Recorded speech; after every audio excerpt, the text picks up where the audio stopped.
from each according to their ability, to each according to their need. It's a lovely quote, isn't it? The problem is so many in recent times have gotten apprehensions as to what the logistics of it are. This tends to come along with quite a bit of absolutist tendencies. We need to provide everybody with their needs first. Well, what is a need? Why do you need a house? Why not a hut? Why not a tent? You could dig yourself a hole in the ground, put a piece of plywood over it, feed yourself 3 servings of Soylent each day, 8 cups of water, give yourself some doctor checks and you'd be fine. It wouldn't be a great life, but you know, it's a need. Yeah, it wouldn't be a great life at all. And the thing is, when communism was first theorized, tea-tin was never meant for bare survival. When Marx and later several others looked at the capitalist system, it was late into the Industrial Revolution, and what they found was quite interesting. In previous societies, it was a trial to get your needs met. Nearly all work had to be done by hand labour. You had some inventions to help the workload, like the plough, the spinning wheel, and the printing press, though all of these were created over a 1,000-year stretch, and still didn't change the overall structure as to how work was managed. But 19th century England was different. In a relatively short period of time, machines were being built that were rapidly transforming the structure of society. It was the handing over of manual labour to mechanisation. The staple of this revolution, a steam engine that actually works, powers trains, boats, and most importantly, the factories, which withheld all of these great inventions. No longer would you be confined to the bank of a river, factories could now be placed anywhere you had fuel.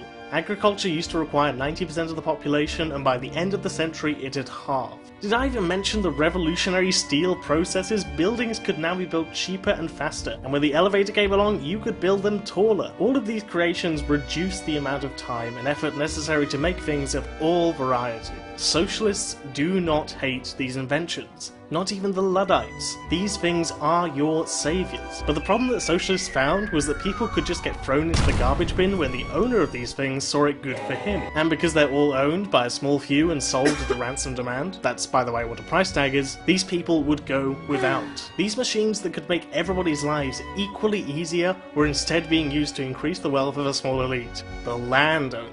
Tea-tin does not mean let's just make for base survival. What was implied was simply a different way of doing things. Doing things not for profit first, as done in the capitalist system, but doing things for needs first. We needn't worry ourselves as to what counts as a need, rather we just need to simply look at the structure that we live in and see if we can do it differently. Today, we make enough food for about 12 billion people. Yet 4 billion of this is either wasted or dumped each year, and 1 billion people around the world go hungry. You'd probably think that if those billion were in control of the food production, they'd probably steam a good ham. You call hamburgers steamed hams? Yes. But because the profit motive is in place instead of the needs motive, people with property will fend for themselves because of greed. If you are curious, however, we can come to some rough calculation of what is more of a need. If there's lead in your water, what is more important? Your boot-ins or clean water? If you're hungry, what is more important? A Ferrari or a sandwich? If there's a shortage of clothing, what is more important? Diamond rings or... You get the idea. Those 3 former things I said are all products of capitalism. They most probably wouldn't exist if it weren't for capitalism. And unlike what some might say, that's not necessarily a good thing. When the diamond industry is worth $13 billion, but African children only have 1 pair of clothes, we've got a problem. When the car industry is worth $1 trillion, but most people can't do anything but walk, we've got a problem. And when the clothing industry is worth $3 trillion, but Flint residents can't even get clean water, we've got a problem. All of that wealth, all of that production and industry could provide these things for everyone, even though they're completely unrelated to each other. But the middle class of the world is suckered into this with huge marketing campaigns, themselves costing a pretty penny. Fuck's sake, 40% of Batman and Superman's budget was spent on getting people to watch it. Side note, what do you think would grant more opportunities and innovation? A $400 million movie that we knew was going to suck, or thousands of people who wanted to make budgeted films but can't because they got bills to pay?